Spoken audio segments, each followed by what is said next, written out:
The sound of the capital city. Radio Cardiff weather.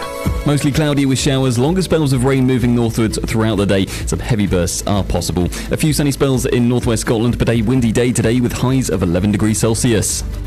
Online and on 98.7 FM. Radio Cardiff News.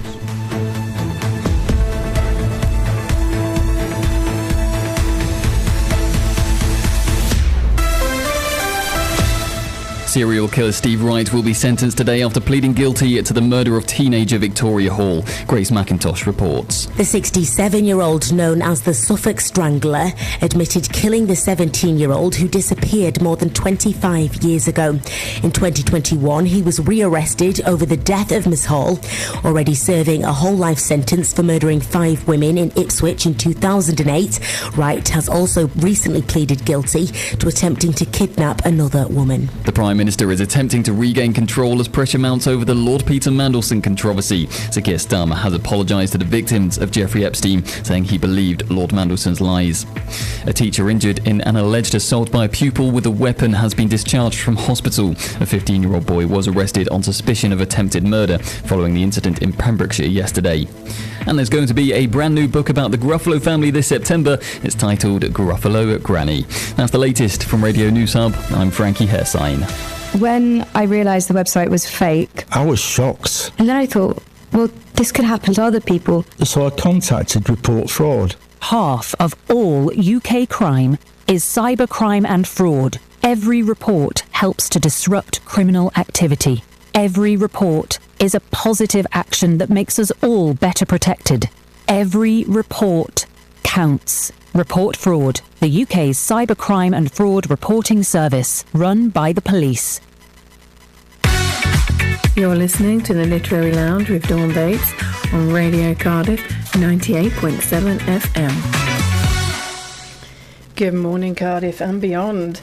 Well, that was a bit exciting, hearing my jingle again. I was like, ooh! And so Julia Donaldson has got a new book out with Gruffalo Grannies. I remember reading that book to my children over and over. In fact, all of the Julia Donaldson books are fantastic. So this morning,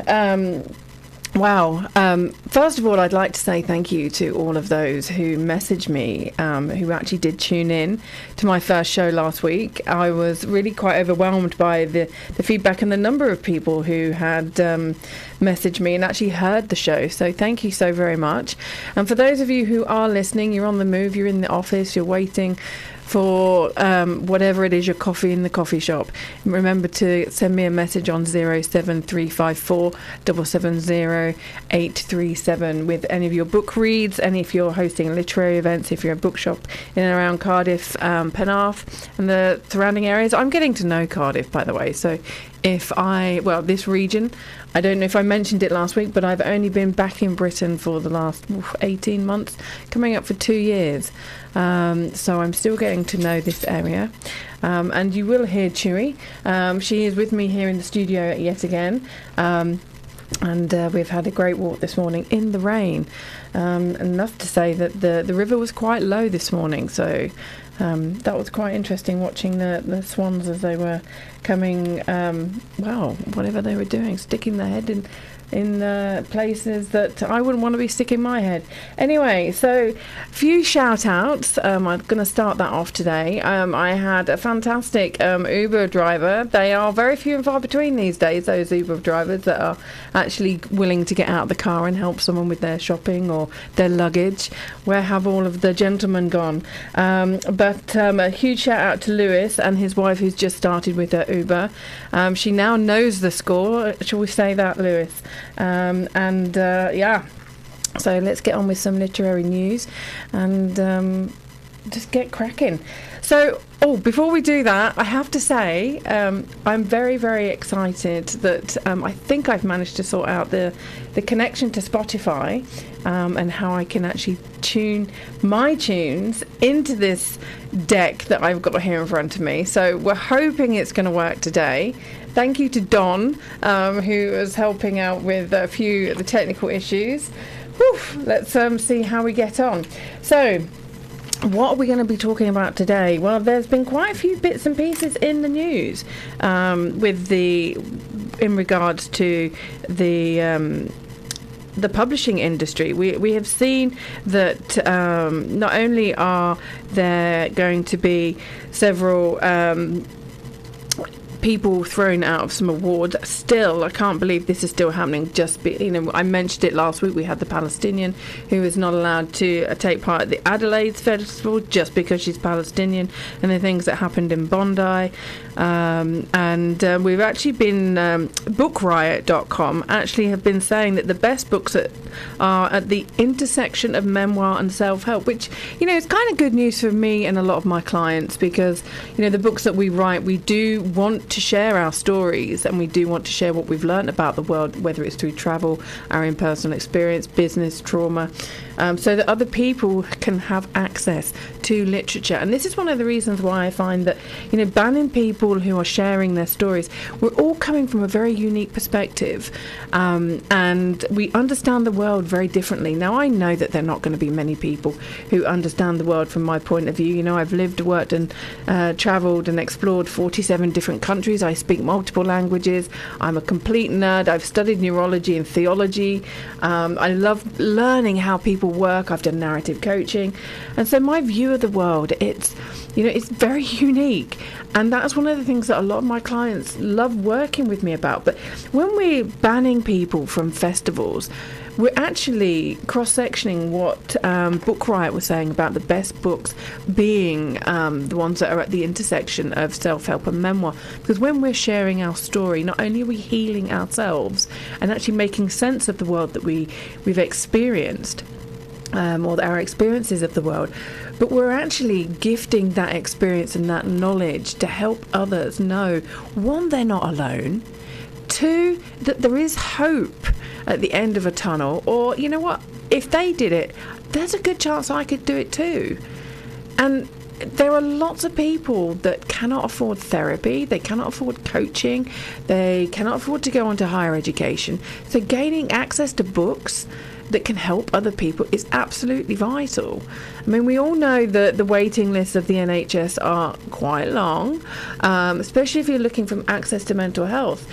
So when we're reading other people's books that have gone through it, like I mentioned last week, the Tough to Talk book that I worked on with Steve Whittle, called Man Up, where we're raising awareness of men's mental health issues and helping to prevent suicides. This is a book that is changing the attitudes and the views of men, because so many women that are reading that book, they're reporting that they're having better relationships with their husbands. They've actually understood a lot more. They've become a lot more patient. So guys, a little bit of a heads up here. If you do Valentine's Day, you might want to buy your partner a copy of the Man Up book, just so that they can understand you more. And ladies, maybe get the Potent Power of Menopause. Give that to your partner. Do a book swap. Help each other understand you, because the power of just slowing down, that slowing down of actually taking a meeting with yourself, because that's what a book is about, isn't it, really? It's about saying, you know what, I'm going to switch off from the world. I'm going to switch off from all the tech. I'm going to slow down. I'm going to make myself a nice cup of coffee or a cup of hot chocolate, or pour yourself a glass of wine or a beer, whichever it is that floats your boat, and just slow down. Get in those comfies. Get in your comfy corner, or go curl up in bed with a book. There is nothing quite like dating yourself with a book. And, I know I'm a bit prejudiced. I know I'm a book lover. But seriously, just, I'm reading. Such a powerful sentence. Or the eyebrow. And we all know the eyebrow. The one our parents used to give us. That one eyebrow that, I'm not very good at that. Ask my sons. But when you slow down and you just go, you know what? This is a meeting with myself. We spend hours in meetings with other people. We spend hours doing things for other people. How often do we take that time to just say, this is for me. This is for me to slow down my brain. This is for me to just absorb something that I'm interested in. It could be a chapter. It could be the whole book. And those of us who are avid readers, we know that I just read one more chapter.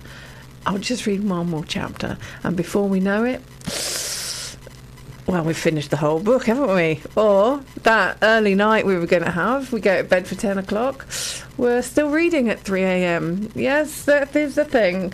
Now, I'm going to try and do this this Spotify, because I have the premium version of Spotify. I do love my Spotify. I do call it Shopify sometimes. I do get the two mixed up. And it's going to be a nice, the song that I'm going to share with you is going to be a nice segue into the book that I'd like to talk about today. I mentioned it briefly last week, but let's just see if this works. So let's just, is it going to work? I don't know. I can't hear it. Listening at high volume. No, I'm not listening to it at high volume. No, it doesn't seem to be working. So let me see if I can figure out why that is. And I'm going to play you. I'm going to have to search while we do this for another song on this. I don't know if I'd be able to play it here. Let me see if I can play it through the mic. Hang on. I love that song. I just close my eyes and I just dance. It's just, yes. That was Desert Rose by Art Beats and Aziza Khubilova. I hope I pronounced her name correctly. But yeah, one of the reasons why I wanted to play that song for you today is because this is the 6th of February. I believe it's the 6th of February. Yes, it is. When we go back to the Egyptian uprising, this was actually the Day of Martyrs. This was, well, it was named the Day of Martyrs, something that well, we'd had the Million Man March. I was there. That was quite intense. It was very jubilant. There was a lot of joy. There was a lot of solidarity, and it was, people were in awe of one another out in the Egyptian uprising, because it was been the first time that the Egyptians had risen up. And then we were led into the Day of the Camel, as it was so wonderfully named, and you saw what we call a lot of baltagi, which are paid police thugs. Now we see them here in Britain, we see them all over the world. You see politicians and the police and all the people that want to get certain election results. They have these paid actors out there, and but the 6th of February was a really harsh day for us, all of those of us who lived out in Egypt. And there are some of us who have been able to move on and move away, whilst there are some people that can't, and they're reminded of it. And so some people say I'm more Egyptian, I'm more Arab than my ex-husband, and more Arab than a lot of them, because when I think of food from home, sometimes I think of tamaya, sometimes I think of I had it the other day, I can't think of it, malkhaya, and oh gosh, it was so delicious. And this time of year we're coming up to Ramadan, and so people are planning what the iftars, and then they're planning on what they're going to be doing for Eid, and so I just felt that it was really nice for us to actually really acknowledge what actually happened back then. And yes, I'm English, yes, I am British, but we're also multicultural these days. And I actually got in an Uber the other day, and there was an uncle in there, and I said, Assalamu alaikum, and he was so shocked that someone of my ethnicity would say Assalamu alaikum to him. And I was like, what? Why are you shocked? Why aren't people doing this? If we say good morning to each other, or please forgive me, Welsh speakers, diolch, or prynhawn, I think I'm saying them correctly. But if we can say that to each other, why are we not saying assalamu alaikum to our Muslim brothers and sisters?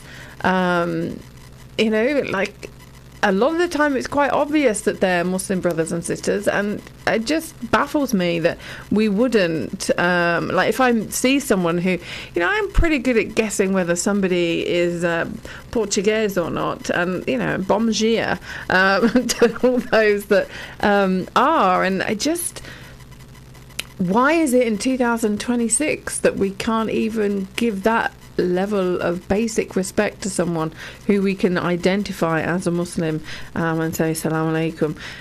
And it makes me laugh, and one of the reasons why I'm saying this is because those of us who lived in Egypt so I've got a bit of a giggle going on, as you can.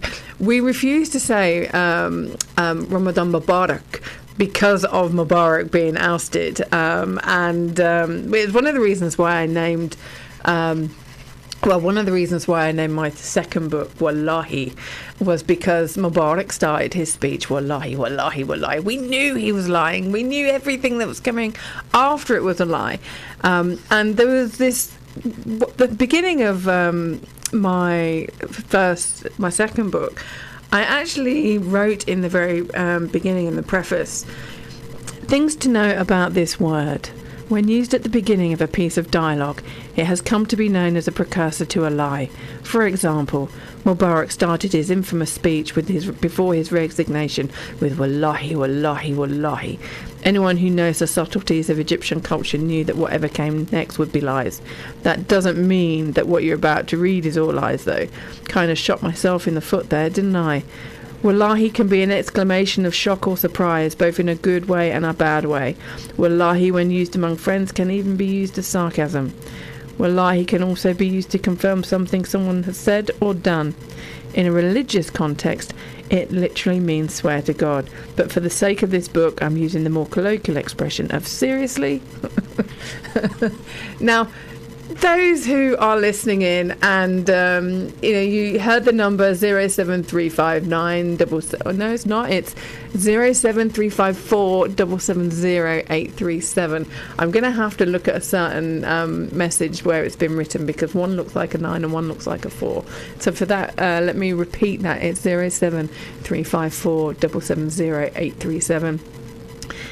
So if you can relate to what I've just written there, or that's made you giggle, or you've got questions about it, do text in. And, this book that I wrote, all these shows are not going to just be about pushing my books, by the way. I am looking for news on, literary events being held in some of the shops, bookstores, if there's any literary events, because we have got quite a few coming up. We've got the London Book Fair coming up very soon.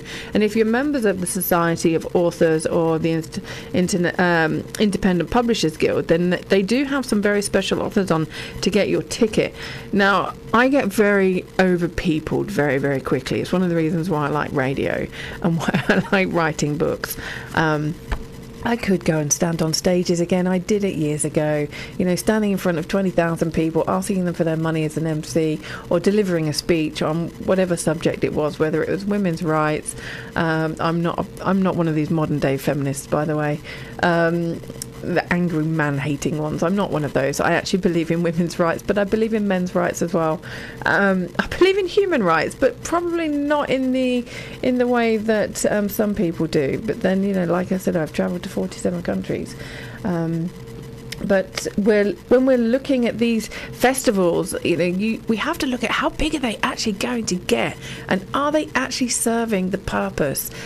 Because I remember going to the Frankfurt Book Fair back in, I think it was October. I was so done for a week afterwards. They are so debilitating, and you can't even get around everything.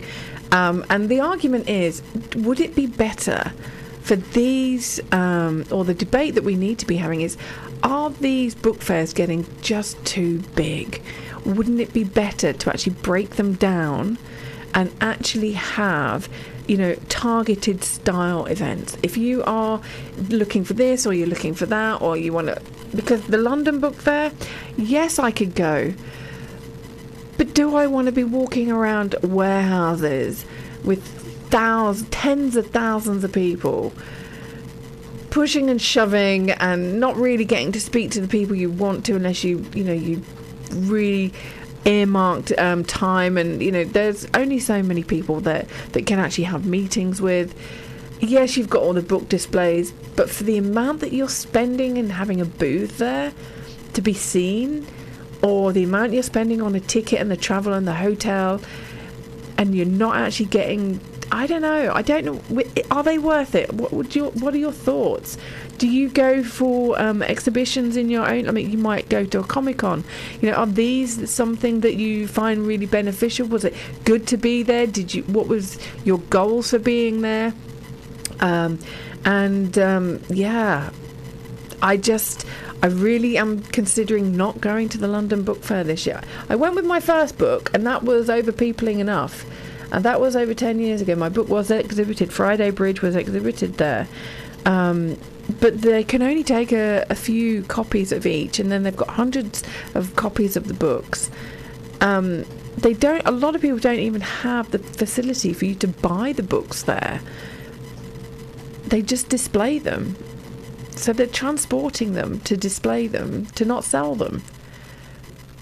I know they're actually bringing in other business, but when we're looking at it as a business case, is there a better way of doing it? That's my question for today. Going back to the books that we read, I would love to know if there are any books out there that you've read, like going back to Book Riot's article about how self-help books are at the intersection, self-help memoirs are at the intersection. I'm getting it all fluffed up there, look. Again, and have you read a book that actually helped change your life and helped you change career? A small investment of £10-20 of a book can actually transform your whole life. It can help you heal by osmosis. You're reading somebody else's book, so you're reading somebody else's story, and what's actually happening within you is this energetic shift, this molecular shift within you. We talk about narrative coaching, those of us who are in the professional networks and the professional roles. Do we actually bring it home? Do we actually read the book to read it and absorb it and internalize it and implement it? Or are we just reading it just to say we've read it? Because there are a lot of people that read a book, and I listen to the way that they describe it, and I'm like, I didn't get that. And I share with you, something just popped into my head, that when my brother-in-law, he's a writer as well. He's a professor at the University of Cairo, the American University in Cairo. He's my ex-brother-in-law now. But he wrote a fantastic article about the Matrix. When I read it, I was like, I think we watched a completely different film. I didn't get any of that. I had to go back and rewatch The Matrix. And I am telling you, when I went back and watched The Matrix, it was like a whole new film. Those of us who have read C.S. Lewis, The Lion, the Witch and the Wardrobe, and like we see the religious connotations, it's not just a storybook of children going into the wardrobe and, oh, it's a new magical world. When you look at the time of when the author wrote it, what was going on in the history of time? What were they living through? What was it that built their perspective of that story that they're telling? What is their truth at that time? Are we considering why the author feels the need to write that book? Now, many of you will have considered writing a book. Many of you will probably believe that, you have a story that needs to be told. And yes, you probably do. And a lot of people will tell you, oh, everyone's got a book in them. I don't believe everybody's got a book in them. I really don't. And for somebody who gets paid to coach people to write their book and publish their books, that's probably a very strange thing for me to say. I believe everybody has a story to tell. They might want to tell that story through gardening. They might want to tell it through dance or painting or photography. Everyone has their own unique outlet. So you've got to find your way to tell your story. But again, why would you be telling it? And if you want to tell your story, consider why the people who wrote the books that you're reading, consider why they chose their story. Now, we're coming up on the half an hour, and I've just realised I've been chatting. I've got to get ready for the ads. So I'm going to share with you another song. This is this is another one of my favourites. This is going out to... most of you will have heard of this. The reason why I like this song, not only because I do like it. I really do. I'll let you introduce yourself to it. But this is for those who are liking a bit of a funky song, but also with understand the lyrics. Listen to the lyrics, and if you don't understand them, go research them.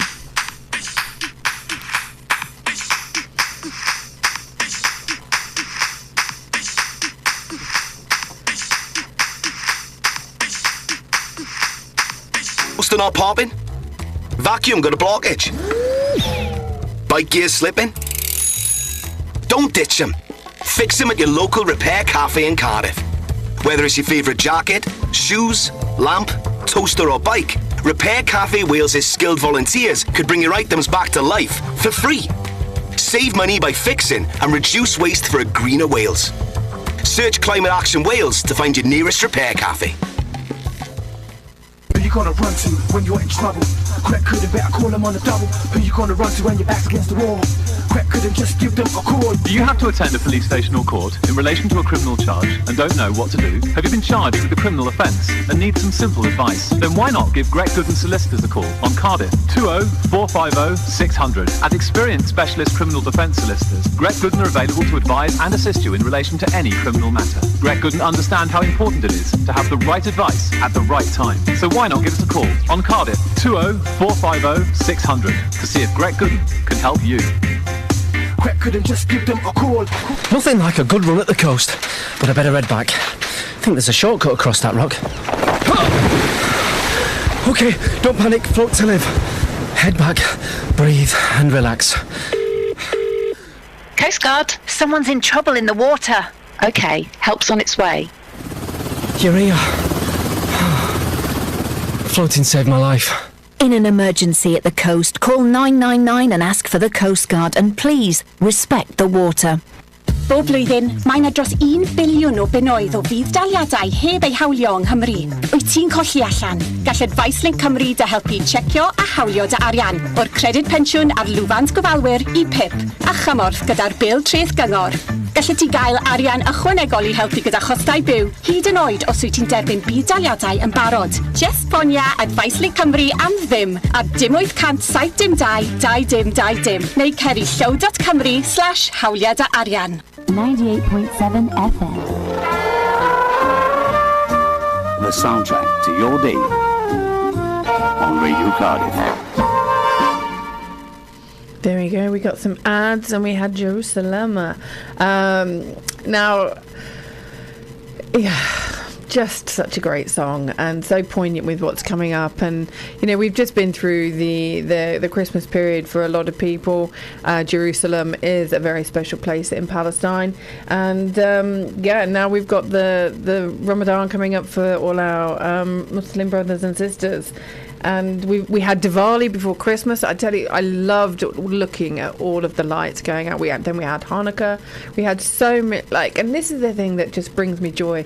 You know, we live in such a wonderful nation where we've got all of these different people from around the world celebrating different things, educating us if we're willing to be educated, that is, and just seeing all the lights and the way people celebrate, and you know the way in which people bring out, you know, their most favourite garments, you know, or their outfits, and the smells of food. Now, I don't know about a lot of you, but I'm a bit of a foodie, and I just love smelling food.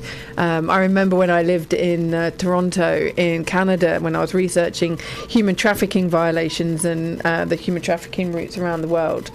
I remember living in this one region. We had so many different nationalities. We had El Salvador and Brazilians next door. I lived with an Italian woman. We had an Armenian gentleman over the road with his family. Then we had a Filipino just next door to him. Then we had an Indian family, and then we had a family from Angola. Oh my gosh, talk about food. I was always hungry. I was swimming a lot. I was probably doing about 3,500 meters every time I went swimming, and I was going swimming twice a week because it was like I need to go swimming and smell chlorine rather than just keep smelling this food, because if I keep smelling the food, I'm going to want to eat it. Oh gosh, some of the dishes are lovely. Now, before the ads went out, I was talking about the C.S. Lewis and the line "The Witch in the Wardrobe," and how, you know, some people just see it as a wonderful children's story, but when we look deeper, you know, the meanings are in it. And I want to raise the subject of Alice and the Caterpillar.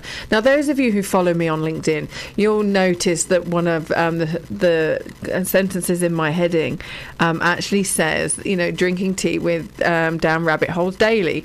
Now, I am somebody who goes down rabbit holes. Now, I really admire a lot of people who do a lot of research in university for degrees, because I'm that kind of person that when I'm reading something, and if I come across something else that is referenced, I'm like, oh, I don't know about that. I'll go off and I'll read that, and then I'll come back to what I was already reading, just so that I have context of what I'm reading. Because a lot of people, they don't put footnotes or endnotes.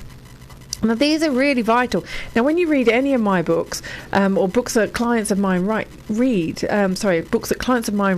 you will be able to read the footnotes at the bottom of each page. Because I don't know about you, and again, text in on 07354 770 and let me know, do you prefer the footnotes?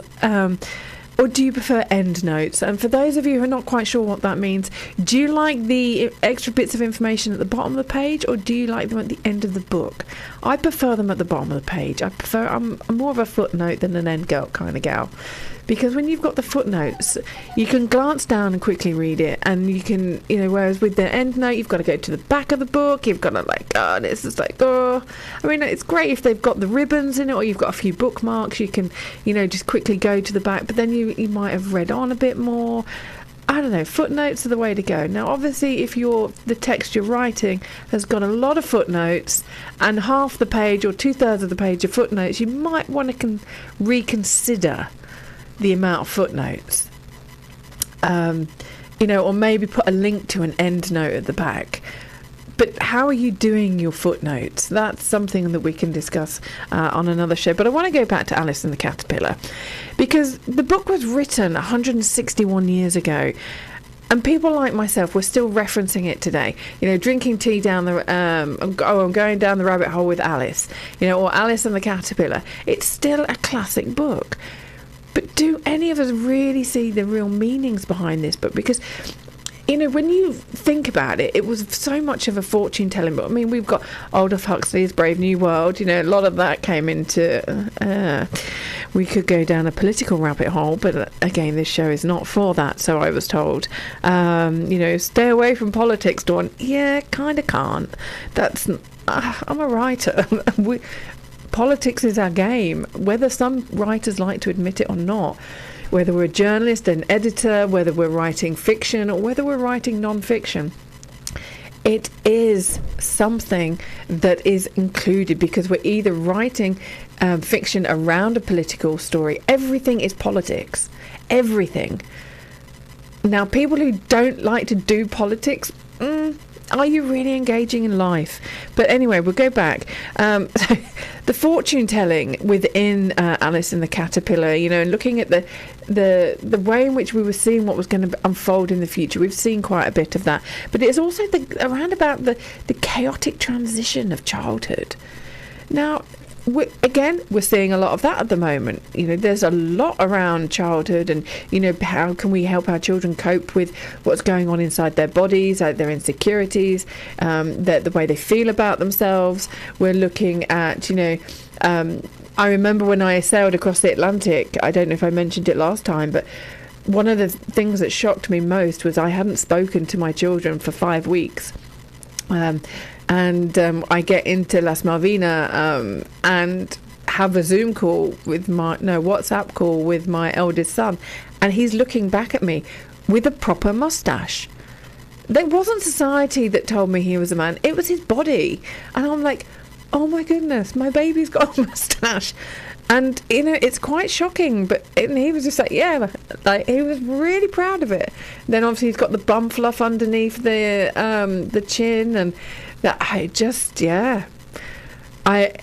when I left, he was a boy. I was going to be going back, and he was going to be a man. Well, when he flew out to meet me, he was going to be a man, and it was just like, wow, things change rapidly, and it becomes quite chaotic. And, you know, Alice and the Caterpillar, they addressed this so wonderfully. They talked about all the different things that were going on rather than addressing it literally. And this is the beauty of reading somebody else's story. I go back to book rights, the self-help and the memoir. You know, when you're reading somebody else's story, you're seeing what they went through. You're seeing how they evolved, you know, some of the challenges that they face. And they may not be the same challenges that you're going through, but something in there will spark with you. Something in there will help you gain clarity on something that you're going through. And then we had to look at, you know, the control and authority that adults have over their children. Well, we're not seeing a lot of that at the moment. We're seeing a lot of parents give in, bribe their kids. You know, we're seeing the children be the ones in control. So things have really shifted since Alice and the Caterpillar. Parents aren't allowed to be in charge of their kids anymore. You know, and then we wonder why we're where we are, you know.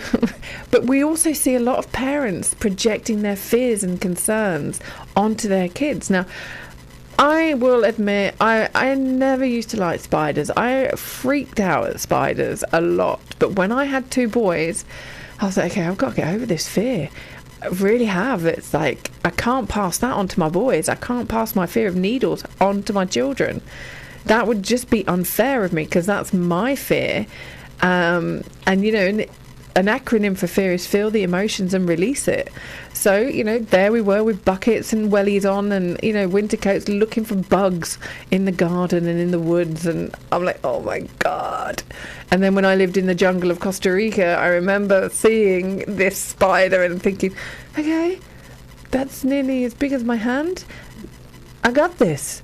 And every day I told myself, I've got this. And by the end of it, like, I remember a couple of guys turned up and the jungle by boat, and one of them was absolutely petrified of this spider. Not the same one, it might have been. But to me, because my perception of it had changed, it was no longer a big spider. It was just a baby spider. Yeah, you'll see loads of those.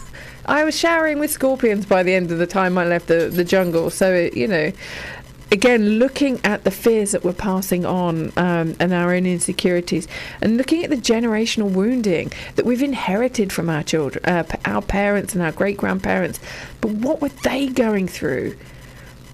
Because this is the thing, we're seeing so much cancel culture of people with different views and different ideas and different belief systems, but we're not actually looking at the world they grew up in.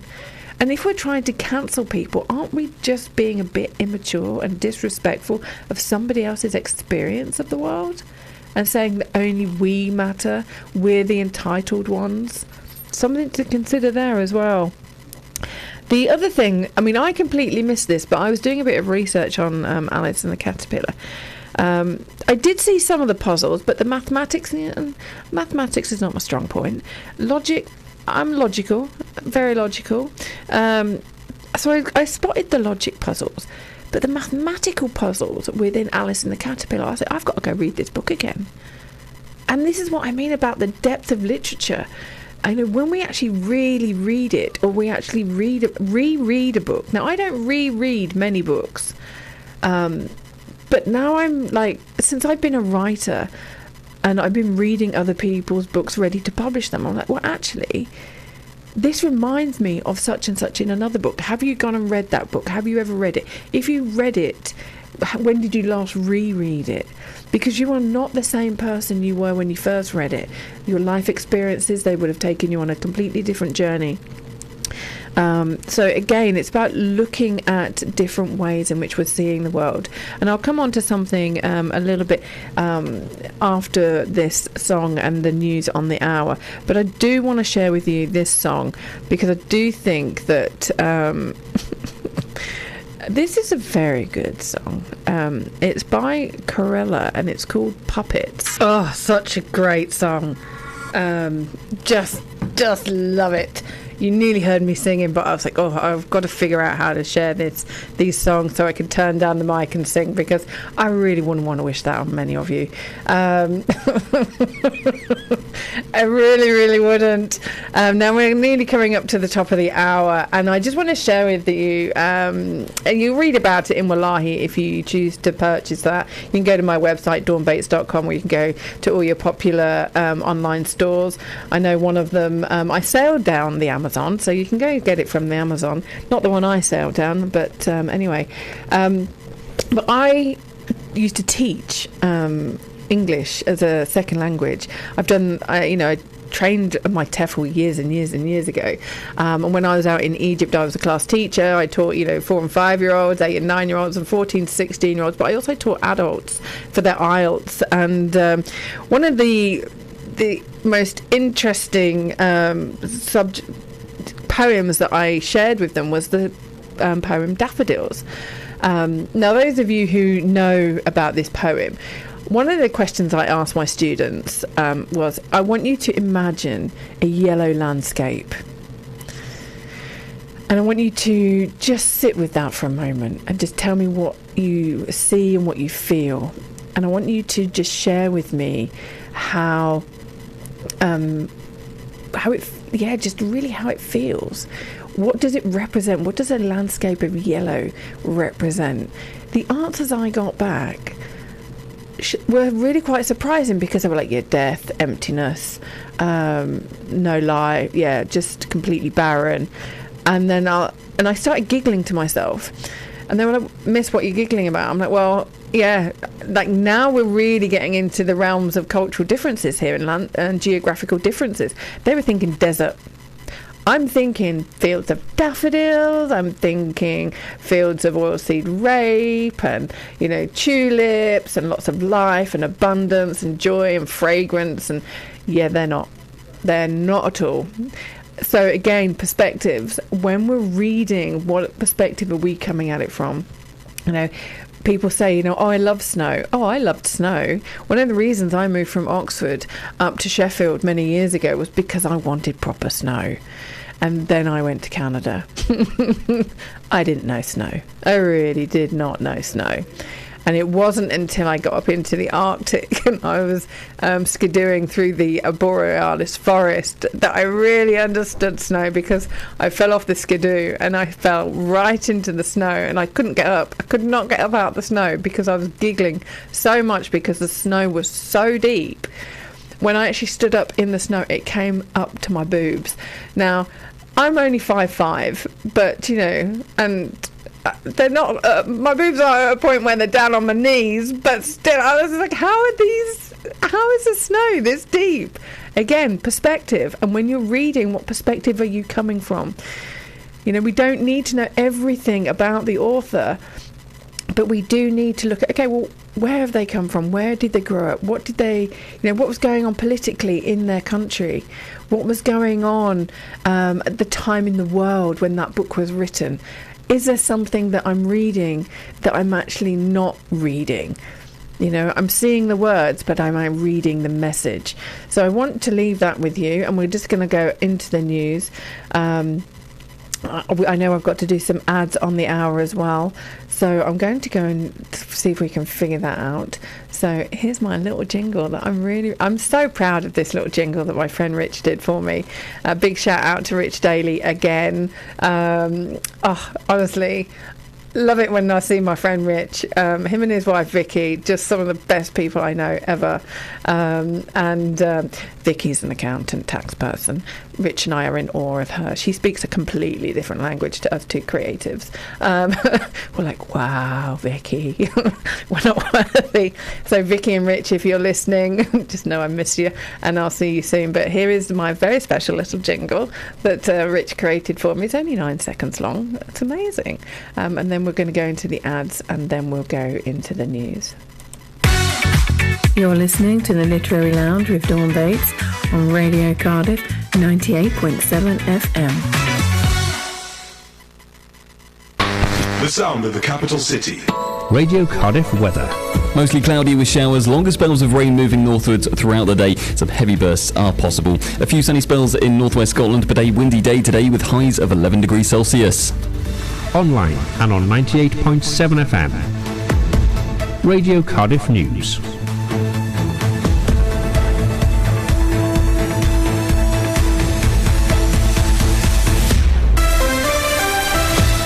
Serial killer Steve Wright will be sentenced today after admitting to the killing of teenager Victoria Hall. Grace McIntosh has the details. On Monday, Steve Wright, also known as the Suffolk Strangler, admitted to the killing of a 17-year-old who disappeared over 25 years ago. It's the first time he's admitted to a killing, but was handed a whole life sentence in 2008 after being found guilty of murdering 5 other women in Ipswich. The Prime Minister is looking to steady the ship as he faces pressure over the Lord Peter Mandelson scandal. He has apologised to the victims of Jeffrey Epstein for believing Lord Mandelson's lies. Employers are being urged to address the root causes of workplace stress rather than relying on wellbeing perks. The Institution of Occupational Safety and Health say it's seen a sharp rise in health challenges at work. And shares in Amazon have tumbled after they announced plans to pump nearly £150 billion into AI, microchips and robotics. The money covers 2026 alone. From Radio News Hub, I'm Frankie Hairsign.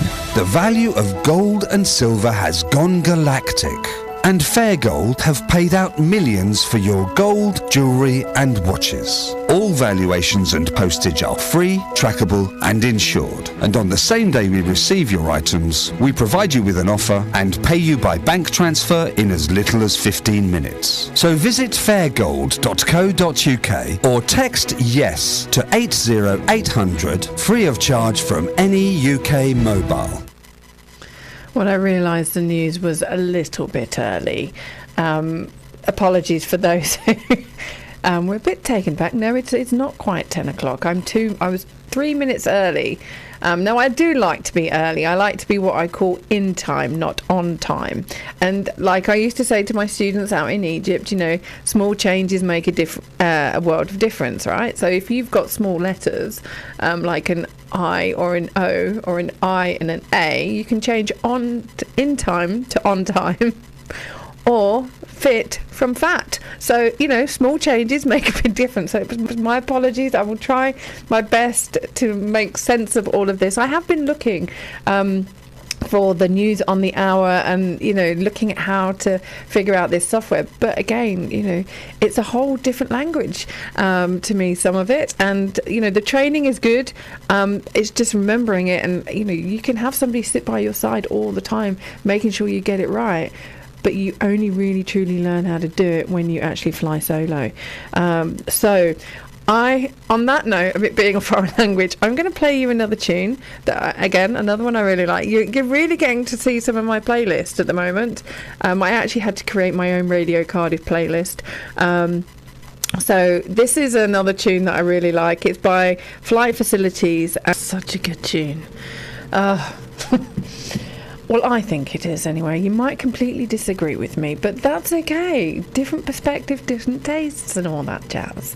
There is no jazz today. I always think I have actually added a few jazz tunes, some of my favourites, onto my Radio Cardiff playlist. But again, when we're talking about foreign languages, you know, they are interesting. You know, when we look at how language spread around the world, I mean, I remember being in, when my youngest son and I were in Sao Paulo, in Brazil, and I was like, I really want to have half orange, half tonic water. And I asked the waiter, I was like, oh, how do I say I want half? And he goes, nus a nus. Which made me giggle because nus a nus is 50-50 in Arabic, but they were saying it was nus a nus in Portuguese. And again, meia like is 100%. And I just love when I was doing my travels around the world and you know, learning these different languages and mapping how language changed and shared around the world. Now that it does lead to some very interesting mix-ups. I remember when I lived in Tarifa, I went to do my grocery shopping, and the gentleman in the store asked me if I wanted, well, he said, he asked me if I wanted a bag. ¿Quién es de bolsa? And I was like, what? I thought he was asking me for a kiss because of his accent, but because in Arabic, bolsa is a kiss. Bolsa and borsa, they're very similar, especially when you think, you understand a language, but then someone comes to you with a different regional accent, and you're like, no, I do not want to kiss with my shopping, thank you. It's a bit forward. I mean, he probably would have got away with it because he's a cheeky uncle, a grandpa's kind of thing. But, then we hear the news about these Epstein files, and those people should not be getting away with it. And this is going to be a bit of a political thing, because why now? Why only release them now? What is the distraction technique? What is behind this? And this is the thing, when we read things in the paper, what are we actually reading what's actually being written, or are we reading what's not being said? Because this is one of the greatest skills of being able to read and read effectively.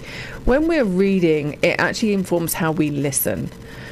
And if we're not listening to what's not being said, and we're not reading to what's not being said, a whole world is invisible to us. Now, they've had this information for a very long time. They've been sat on it for a long time. We've known who's been, those of us who are awake, not woke, we know that this has been going on for some time, and we know that it was coming. P. Diddy and dare we say Tom Hanks. But again, looking at all of these things, there was a brilliant article in the Times a couple of days ago by a young lady, and my children and I were discussing it last night. And let me just get that for you. The young lady who wrote it, I was a bit surprised. Her name is Helen Rumbelow. I was surprised that she was allowed to write that article, but kudos to Helen and for the editor and for her editor for allowing this to be in the news. But she said she studied the latest Epstein files, and this is what she felt as a woman. Now, I'm surprised that the things that she said, I'm surprised that that women are only now speaking out about it. That we're only now writing about it. Why are we surprised that men speak, certain types of men speak like this? And there's quite some debate going on LinkedIn, that one woman came out and said, well, we've got to blame all men. I'm like, no, we don't have to blame all men, because you know what, those men were raised by women. Do we blame all the women for not raising the men correctly?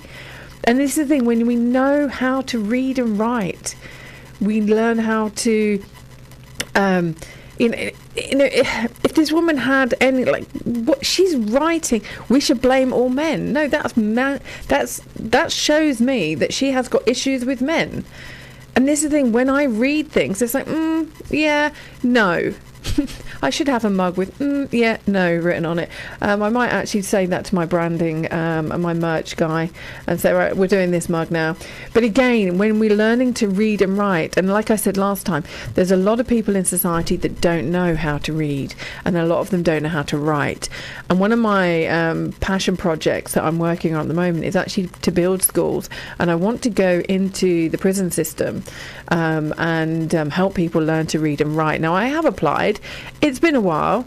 There was all this big thing at the beginning of the year with it being the year of reading, and to apply and to go in and to do some volunteering and to help people learn to read. But then when you apply and then you follow up and you still don't get anything, you kind of have to ask yourself, is it worth keep banging my head against a brick wall? Because if they really wanted people to help fix these problems that we have in society, there would be a lot more action, there would be a lot more on it. So will I get a response? Who knows? Do I have to follow up again? I'm a busy businesswoman, right? I'm doing a lot of stuff, but you know what they say, you want something doing, you ask a busy person. So going off from my political rant there, but it's important that we address these things. I think so. Now, I mentioned, I'm just looking at my notes very quickly because obviously I have to make lots of notes. Now, if you just see me preparing for this show and for next week's show on the train down to Portsmouth at the weekend, I was dancing and I was like doing air piano. I was having a great time planning all the songs that I wanted to play, and you know how I was going to layer those into the things that we're talking about. But one interesting thing came up after I'd planned today's show, was that whilst out for dinner with my friend Sean, who's a project manager, there was a chap on a date with his girlfriend, fiance. They've been together so many years, he still hasn't proposed. I mean, what is that? You know, seriously, put a ring on it, dude. We're not playing Beyonce, by the way. But he overheard that I was an author, and you know, he Googled. Well, no, he didn't. He put my name into Meta AI, just with Crossing the Line, Dawn Bates. And what came up was so biased against me. I was like, oh my God, that's not who I am. And then my friend did it on her AI. I don't know what AI she uses. I think she uses ChatGPT. And a really positive thing came up. Again, if you are reading things that are not good for your mentality and for a positive view of the world, you're being put down these rabbit holes. Now, one of the things that I've always challenged people who are of faith is how many of you have actually read an alternative book, holy book. Because what we tend to see is, whether it's about religion or a political view, if you only read the Daily Mail, then good luck with you. But again, if you're only reading that and you're not having anything that's challenging who you are and your belief system, is your belief strong? Because when we're looking at, I mentioned like C.S. Lewis and, the Lewis Carroll's, that just really confused. C.S. Lewis and Lewis Carroll's books. These are challenging different perspectives when we look at them from a different viewpoint. We read them as children, we won't get half of what's in the book. We read them as adults to our children, we're not really thinking about what's actually being written, we're just thinking about reading it to our children. But then when we read it for ourselves, again, that different layer of the book, there are so many layers to who we are. But if we're only reading things that confirm who we are and confirm our belief, rather than challenge it, or add to it, like when we're reading a book of faith, are we looking at, the geographical area of the world? Are we looking at, the economic situation? Are we looking at the historical perspective? What is being challenged at that time? What is being sorry, that's my stomach. I do apologise if you heard that. Goodness gracious. Note to self, have breakfast before going on the radio. But if we're only reading something in isolation and we're not reading the things that give context to it, are we actually informed? Are our beliefs made up of something that's true? Or just something that the internet told us? Now, many times I have people, I'll say something that not a lot of people will agree with. It happens a lot. But then the person goes, have you got a link for that? No, I haven't got a link for that. I've got over 30 years of research for that. I've got 30 years of lived experience for that. I've also got 48 years of lived experience and of being a word nerd and going down rabbit holes. I don't have one link. And if all you're doing is asking for one link, then the conversation's already over. And this is the thing about being well read. And I have been told that I'm violent with my intelligence. I find that really quite interesting. I was at the Cardiff Silent Book Club, which I really enjoyed because, I remember the first time I went to a Cardiff Silent Book Club event, I was sat there and I was so excited. I was like, oh my God, I'm in a room full of people reading. And it wasn't the library. Now, I'm going to mention this Cardiff Central Library. It's not a very nice place to come when there are children running around and individuals shouting, and, it's not a nice place to come. it's quite intimidating and quite unsettling sometimes. I've been in there and it's like I just want to get to the books upstairs, but because of all the noise, you just can't work there. You need to sort it out, Cardiff Central Library. No offence, as they say, with a flippant comment. But going back to the, I can't even remember where I was going with that. There we go, bit of a segue. It's 10:15, by the way, did you know? But yeah, reading things that, where was I going with that? I have no idea. While I try and think of it, here is another song that I've downloaded. No, I haven't downloaded it, but it talks about the layering of one's own self, and it is where I was heading anyway. So we're kind of en route. We're just having a bit of a sidestep. Or you might call it a toilet break, but I don't know, it's not actually, because I've got to be here holding my phone to the microphone because I still haven't figured out how to. My children, if they could see me now, they'd be rolling their eyes loudly. This is by a really very cool band. I don't know if any of you have heard of them. They're called Dotan. Well, and the lead singer is Dotan. It's called Seven Layers. Love that song. So again, that was Dotan. Hang on. Let me just stop that. I love that. I remember discovering them because I have a habit of just choosing a song I like and then just letting Spotify suggest, and I've come across so many great songs. But when I was sailing around the world, there was just, you pick up so many new artists and meet so many people with different music tastes, and yeah, but Dotan, if you like that song, and I have actually had some messages in saying, tune, and loving the tunes, nothing on my politics though, and someone has actually said they're always in the library. I'm really pleased. I just find it, for me, I guess I'm a bit old school. When you go to a library, it is a place of, where you just go and read, not have to dodge children running around, and this is the other thing, isn't it? When you're out and about and children are just running riot, because a lot of them do. The parents have lost control of their own kids, and now I get it. I was a single mum, it's hard. It's hard being a parent. No one warns you. They tell you about how tired you are, but you don't. Again, like I said, there's snow and then there's snow in Canada. There's tired, and then there's tiredness of a parent who's at their wits' end. They've got so much going on. They're struggling in so many different ways. They're probably worrying about where to get the next food from, where to get the money from to pay the bills. They're just exasperated and they're just worn out. So I get it. I do. And I probably get it more than most people would probably think, because here I am on a radio, I'm an author and I've got my own business and, all the stories that go with that, she's travelled the world. But they are just stories. They're stories that we make up about other people based on what we think we know about them. And we've all got a story.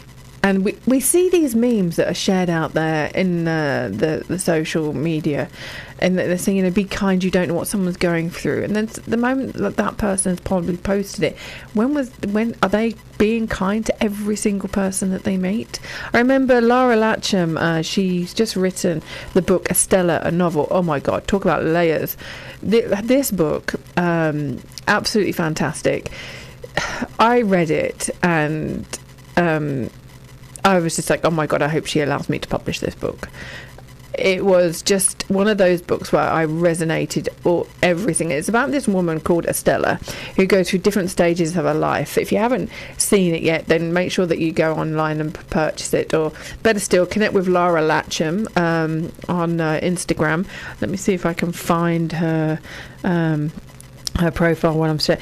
But basically what Estella does is she calls on the different versions of herself to get her through certain things. So look, she calls on her playful cheeky side to get her through certain events. If she's walking into a room and she's not feeling great about herself, she taps into her 20-year-old self who was, she was loving it, she was sexy, and she calls into that. But it's the way in which she goes through life. that I really, really resonated with. But then there was the ending storyline. And Lara asks the questions, can you be too kind? Because at the end of I'm not going to give away what the ending is, but it was about forgiving someone for something that they did to her, and had been doing to others. This person had been unkind to others. They hadn't done the thing that they had done to Estella, and it was just such a powerful ending of a book where she had drawn on all aspects of her life, and then gone on to forgive. And Lara and I had a conversation recently called Can You Be Too Kind? It's on Instagram. It's also, it's on my Instagram. Lara's Instagram handle is Lara Latcham Writer. And if you're not following me on Instagram, then, perhaps you might want to do that. I'm Miss Dawn Bates International, and that's MS. So Chewy's playing guard dog at the moment, but yeah, Miss Dawn Bates International. You'll see me there. You'll see Radio Cardiff at the top. So if you haven't picked up the book Estella, or listened to the conversation that Lara and I had about being too kind to people and understanding the layers of yourself, but the layers of other people, I'm now going to go and sort Chewy out. So I'm just going to play my little jingle, and then I'm going to take us into the ads before we wrap up, ready for the news on the hour. So bear with me 1 second. You're listening to the Literary Lounge with Dawn Bates on Radio Cardiff 98.7 FM. I don't know if I switched off the mic, but you probably heard me just say to Chewy, khalas. And if you don't know what khalas means, Chewy understands Spanish and Arabic, and because they're just the languages I speak most of the time. I do love a bit of Spanish. I miss living in Latin America. I really do, especially on rainy days like today, when you're like, why am I not in the tropics? Why am I in cold, rainy Wales? But there was something calling me to Wales. I remember reading a book by Sharon Blackie called When Women Rose Rooted. I remember picking up this book when I went to stay in the forest of, it wasn't Newfoundland, it was near Halifax, Nova Scotia, and I stayed there for several weeks looking after a beautiful white husky called Rufus, who sadly passed away now. But I'd said to the Ian and Jean, as I went to stay with them and to take care of Rufus while they went over to Australia, I've got a few, can we just stop at the library? And he was like, you won't need more books than that, Dawn. And I was like, because I picked up a couple of books while we were at the library. He goes, you won't need any more books than that. We've got some books you can read. I walked downstairs because their house was a bit reversed. And oh my gosh, there were books upon books. I was just so excited. It was so lovely. I have someone is calling on my MMS. I don't know why they would be doing that. No, we don't call. But one of the books that stood out from all of these books on Ian and Jean's bookshelf was whoever it is that's calling, please don't. It's the same number. Goodness gracious. Don't you know we're on radio? Text in if you want to. Goodness gracious. But this one book by Sharon Blackie, When Women Rose Rooted, was all about her time of coming to Wales and her tapping into her Celtic woman, that Celtic ancestry and that energetic connection, and I truly understood what she meant. Now my great-grandfather, I think, on my father's side, he's from Wales. My grandfather on my mother's side of the family, he's from Scotland, so I have quite a bit of Celtic in me. I also know I've got a bit of Norwegian Viking in me as well. I grew up in East Anglia, they took over. King James sold the Fens to, what is now the Fens, to the Vikings, or gave it away. some deal done. You know, can we find it in the records? Are the real records really there?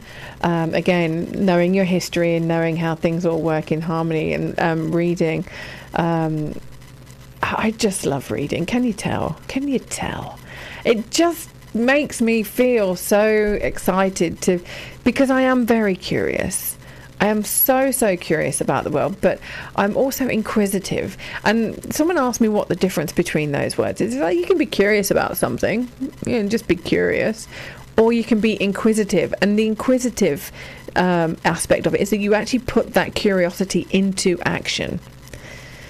So again, understanding the distinctions of the words that we use and the words that we don't use,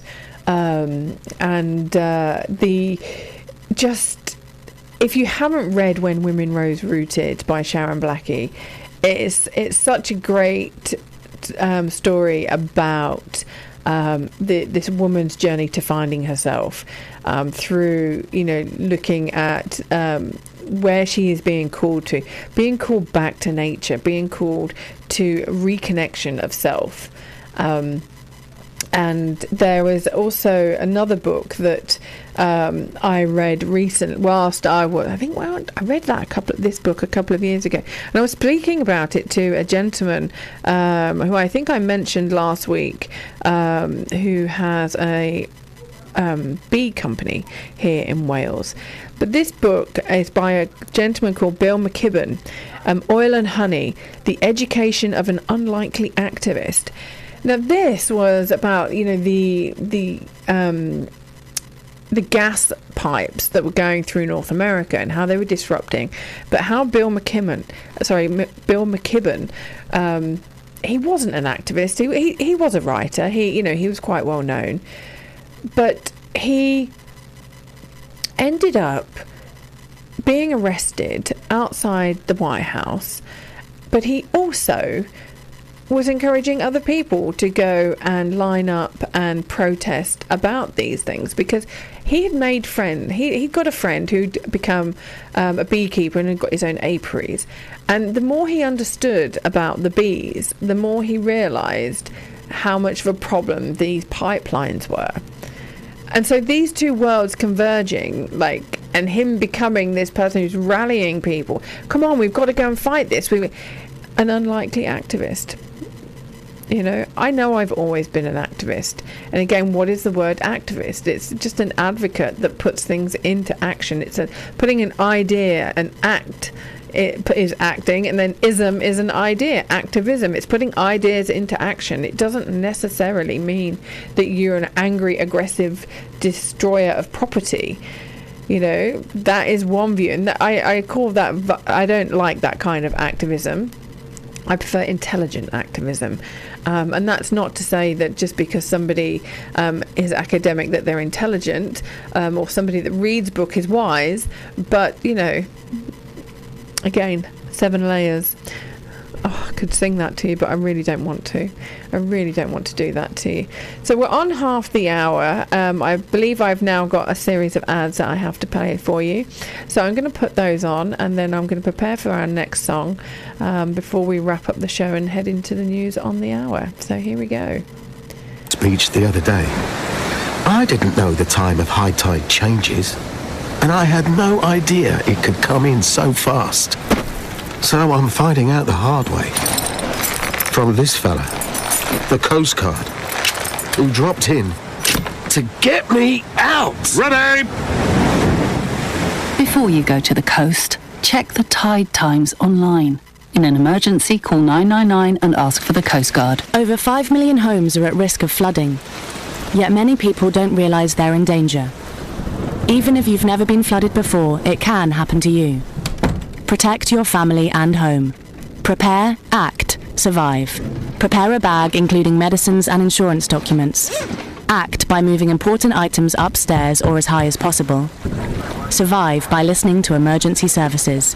Search what to do in a flood and sign up to flood warnings on gov.uk. Who you gonna run to when you're in trouble? Crack couldn't better call them on the double. Who you gonna run to when your back's against the wall? Crack couldn't just give them a call. Do you have to attend a police station or court in relation to a criminal charge and don't know what to do? Have you been charged with a criminal offence and need some simple advice? Then why not give Greg Gooden Solicitors a call on Cardiff 20-450-600. At experienced specialist criminal defence solicitors, Greg Gooden are available to advise and assist you in relation to any criminal matter. Greg Gooden understand how important it is to have the right advice at the right time. So why not give us a call on Cardiff 20-450-600 to see if Greg Gooden can help you. Crack couldn't just give them a call. 98.7 FM. The soundtrack to your day on Radio Cardiff. Oh, nearly forgot to turn the microphone up. There we go. Oh, I'm really quite proud of myself that I managed to get, the things done that I am doing. Because it's a lot to learn. And, normally when I'm on the other side of the studio as guest on show for all these people over the last years, nearly 30 years, all I've done is rock up, be given a coffee, and asked a few questions. And so here I am, I've got all this tech. Normally my sons do my tech. Like if I get a new phone, I'm like, there you go. I hand them my phone. They set it all up for me. They do what they need to do. It's all good. Now, my business coach has also, hi Liam, if you're listening, he's also told me I need to film myself whilst here on the radio. I'm like, dude, I'm a writer and I go on radio and podcasts for a reason.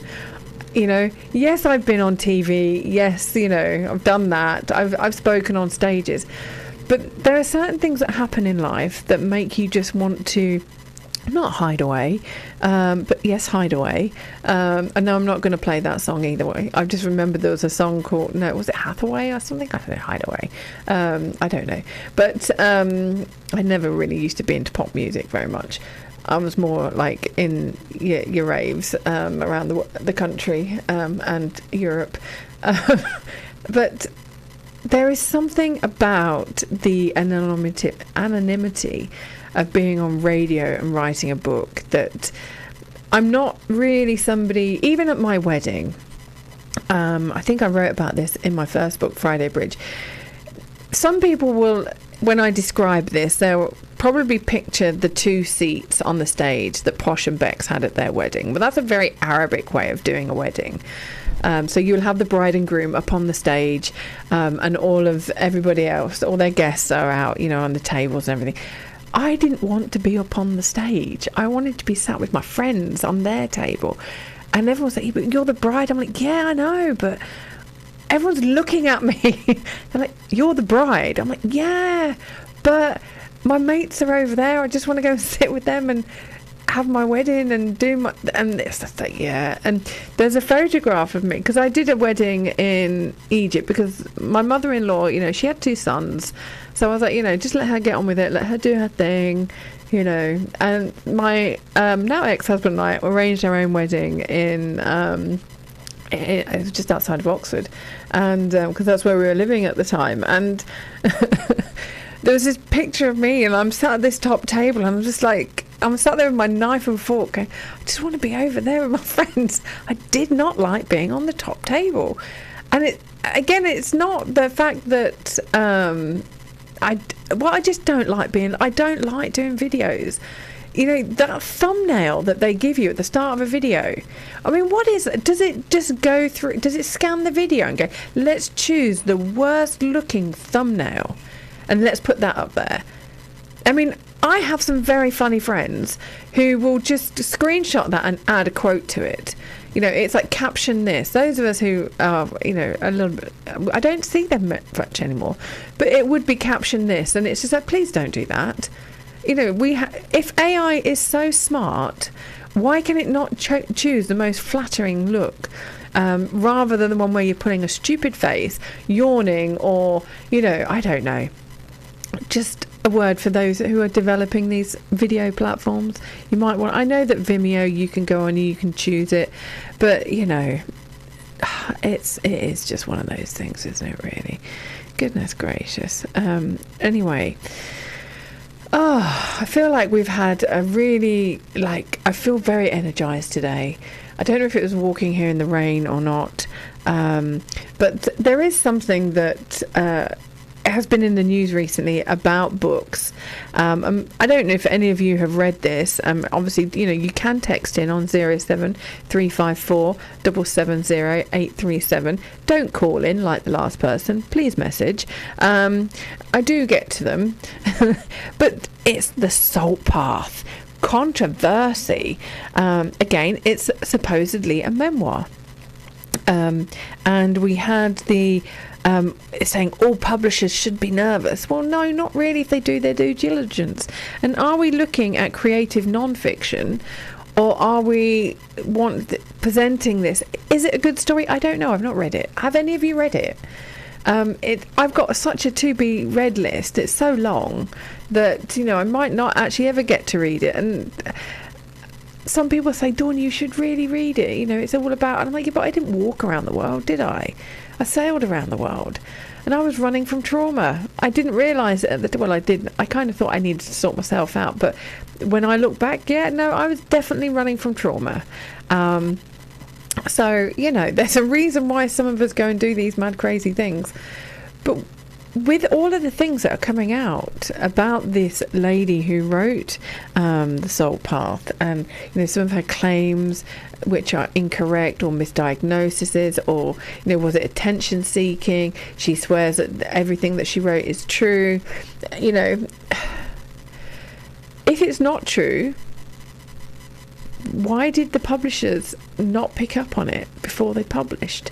Now, as a publisher, one of the things I do, there was a lady who, in my latest book, Owning Our Ovaries, there was one particular lady who wanted to write something, and I was like, I can't write that. Unless you give me evidence to back up what you've written, I am not willing to publish that. Because I have an integrity and I have a responsibility to protect the others in the book. I have a responsibility to my name and also to my children, and to every single person who's ever believed in me. So if you are considering writing a book, you really need to make sure that you've got evidence, because if there is anything in that book that's not correct or that you cannot substantiate, then it's not just you that's going to get into trouble. Now, I mentioned the Society of Authors earlier. It's a great place for you to, if you are looking at writing a book. Obviously, I've got my own DBI Author Academy, but the Society of Authors, they do quite a lot of different translations, and they've got insurances there. You can get contracts checked out. You've got the Alliance of Independent Authors. There's huge amounts of resources out there, and you really do need to make sure. They say you want to get your ducks in a row. My ducks are not in a row when it comes to, my ducks are raving. They're having a party. I like a party. We're all kind of gathered. We're not in a row. We're gathered. We're a collective. And I kind of like that. We're in a huddle. We're not quite ready to do the haka in the big row, like although that does look very appealing, seeing all those men doing the haka. But ducks in a row, you really do need to get them. You need to make sure that everything is provable. Anything that you say or anything that you accuse anybody of, like when we did the Man Up book, there was some things in there that these men were sharing, very, very vulnerable things, things that had happened with family, things that they'd thought, and it was a really humbling book. But unfortunately, there are some people that, in all of their books, we have to put disclaimers. We have to put that these books are not medical advice. These are all individual stories, and these are individual people who took their own course of action, and a lot of them had medical advice. But when you're writing these kind of books, or you're writing something about a story, you have to realise that you might actually trigger somebody. Or somebody might misunderstand a word that you've written or a phrase that you've written, because like I said, they're not reading at a certain level. They're not reading to understand you. They're reading just to say they've read the book. And that's something that really does need to be addressed, especially can schools do it? I mean, I mentioned this last week. Are teachers in school equipped to teach us how to read properly? Or are they just right, you read this book and you've got to read this book, and you might not like reading this book, but you've got to read it. People don't want to read it, because some of those books, I mean, I didn't want to read half those books. I read other books, but I did, I would read it, but because I read other books at the same time, I was able to. And I also sat next to a girl called Rachel Hobbs, who really used to love all the books we used to get given, and I really didn't. I'm a bit of a rule breaker, as you probably realise by now. I kind of say what I think, but there we go. And I'm realising that we're at 10:44. We're coming up to the top of the hour.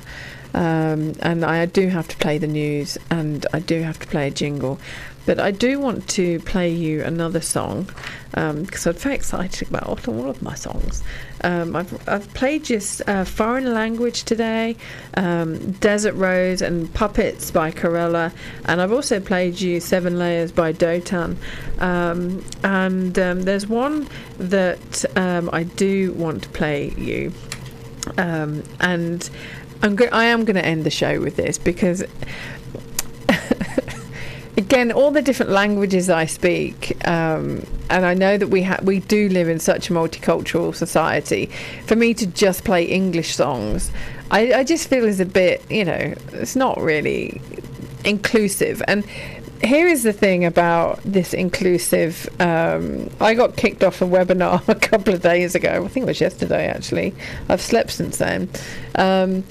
Because I asked a question, and I corrected somebody about something they were saying, and they kicked me out. And it was a webinar on how to handle differing viewpoints and how to navigate that. And it was about narrative coaching and helping people with their stories and stuff. And it was all about inclusivity and preventing discrimination. And here they are kicking me out. So yeah, the irony. Oh, we love a bit of irony. So I'm finding the song. Bear with me 1 second. It's by it's called Fuego, and it's by Alok Bhaskar. And it is such a really great song, and I really do hope that you'll realise why that I play these with all these different languages and the vibes that we're getting. Because like I've said, if we're only looking at the world through our own lens and we're not learning about other people, I've always said the more we learn about others, the more we learn about ourselves. Because reading other people's stories, travelling the world, and understanding the context of things, it actually makes us a better person. And don't we all just want to be better people? Don't we all just want to understand each other more? We all say we want world peace, and that we just wish the world had sorted itself out, and that there was no anger and there'd be no violence, and there'd be no one abusing. But how are we actually going about doing that? What are we reading, and where are we socialising? What are we listening to that's going to actually help us do that? So I'm going to play you Fuego. Again, it's one of my favourites. So, and it's a bit more upbeat. We are coming into the weekend. I do realise that, I do kick off the weekend at 9 till 11. Well, for most of us, 9 till 11 is kicking off the weekend. It's the last day of the week for a lot of people at work. We're moving into that. If you are listening to me at work, thank you so very much. Hope it's helping your day. But this song I first heard, gosh, where did I hear this? I think I really don't know. I was in a marina and it was hot, and I have a feeling it was in Lanzarote or Tenerife. So yeah, they were good times. But so here's Fuego. Listen to the lyrics. If you speak Spanish, please let me know what you get from it. If you don't speak Spanish, just type this in, Fuego, and it's by Alok and Bashka, and look at the lyrics and actually read the lyrics and find out what they mean to you, because they are some really, really cool lyrics. Here we go.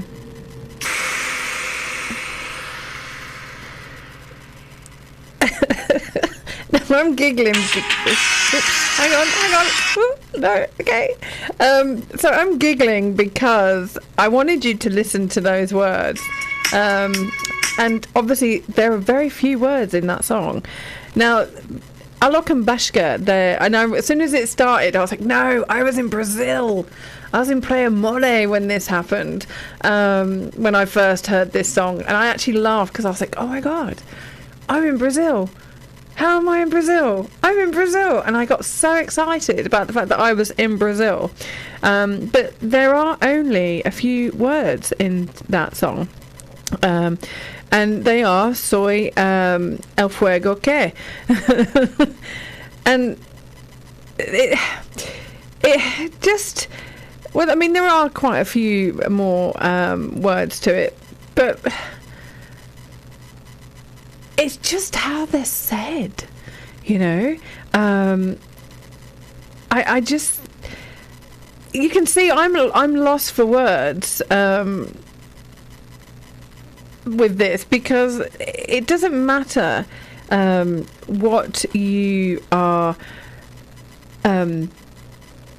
what your language is. It's how you feel it. Now, those of you who do know what Spanish means, that all soy el fuego que means is I'm the fire that. And it could be I'm the fire that started a business. I'm the fire that burnt down the generational wounds. I'm the fire that danced all night. I'm the fire that. And it's such a great start. Now, any of you want journaling prompts? What a brilliant prompt to start your journaling. I'm the fire that started the weekend. I'm the fire that burnt down all the lies in my family. Or I'm, you know, it's just... But the tunes, and I could just... Yeah, I have memories, and as soon, like I said, as soon as it started, I just remember being on that beach, dancing. There was a fire, and you know, the bass bins were out, and it was such a great time. It was such a great party. It was just so brilliant. That's, you know, if I ever do get married again, that's the kind of thing that it will be on a beach with a bonfire, and it'll be bring your own burger. Let's have some bass bins. I probably won't be able to move as well as I used to, but hey, you know, we all get old. We do. We all get a little bit older. And again, it's like, it doesn't really matter. Sometimes you can have a conversation with someone who doesn't even speak the same language you do, but it's about feeling what they're saying, and it's about feeling what you're reading. And again, I bring it all back down to when you're communicating with someone, are you actually listening? You're hearing the words, hopefully, but are you listening to what they mean? Are you hearing the message that's being said? Or are you just hearing words? When you're reading, are you just reading words, or are you reading what the author is trying to say to you? Now, I go back to the daffodils and what the authors, you know, when they were writing that poem, you know, they're portraying, you know, the farming, the countryside and the life, and you know, the way in which they move and they signify the change of seasons. I'm just trying to, I know it was Wordsworth that wrote one of them. I'm just trying to figure out, remember who, I should have written this down. Again, bad two poets. Who wrote that? Daffodils, because you had, I know it was Wordsworth who wrote one of them, because he started with it, I wandered lonely as a cloud, and I mean, it is that, but there was another one, who was a chap, because his wife died, And he wrote the poem as a homage to her, because they would go out into the fields and they would pick the daffodils, and she would come behind them, and he then, after his wife died, he then used to take his daughter out into the fields. So whereas Wordsworth was, very whimsical, and he, enjoyed going out into the fields to pick the daffodils and to look at the fields, and I can't remember who wrote the other poem. Oh my goodness, who wrote? I'm on Wordsworth. It should be. Who? If any of you know, do let me know, because I haven't got time to figure it out now, because we're coming into on the top of the hour. But this chap, I can't remember who wrote it. I did my essay on for Oxford Uni. Why can I not remember it? But anyway, he wrote this poem, and he was so that fields of daffodils made him feel very melancholy. They made him feel like layers of grief. So two poems with the same name projected something so very different, such as, what do you see when you see a landscape of yellow? When I spoke to my students in Egypt when I was teaching out there, and again, look at why people are writing. Why did I write Why Lie? It was because I was fed up with all the lies that were being propagated by mainstream media, and I wanted to set the record straight from someone who lived and breathed Egypt, that was in an Egyptian family, that understood the history and the politics of Egypt, why we came together, how, I knew about the protests that were going to be happening, and looking at it. And so if you want to actually understand the world around you, maybe it's better to read the books than it is to read your Facebook or your Twitters, or your just maybe go and read a book. That's what I want to say. So I'm now, after that faffing around with the daffodils, I will find out who that is for next week. No one has texted in to let me know. But if you do want to sponsor this show, I know it's a bit early, you don't really know me, but if you do want to, if you've got a literary event coming up, or if you want to sponsor the show, anything literary to do with, maybe you've got a bookstore you want to sponsor, then do get in touch with us at Radio Cardiff. And then I've just looked at the time. I've got to play my jingle. I've got to get the ads ready. I've got to get the news ready. So I'm going to shut up waffling. But thank you so much for bearing with me again today. We made it to the end. We've covered a lot of ground, and thank you so much. Here's the jingle. Ciao for now. Okay, is it working? Oh God, not even that's working. Okay. Oh no, I've got an egg timer. It's okay. You're listening to the Literary Lounge with Dawn Bates on Radio Cardiff 98.7 FM. Toaster not popping? Vacuum got a blockage? Bike gears slipping? Don't ditch them. Fix them at your local repair cafe in Cardiff. Whether it's your favourite jacket, shoes, lamp, toaster or bike, Repair